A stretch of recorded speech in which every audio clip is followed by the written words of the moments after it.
So I have been using the brand Ryobi for my Sawzalls, and I've went through 2 of them already. 2 of them break on me, and the 3rd one is worthless.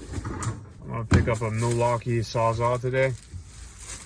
I've always liked Milwaukee. I have a Milwaukee drill, Milwaukee saw. Everything I have from them is still just like it was when it was brand new.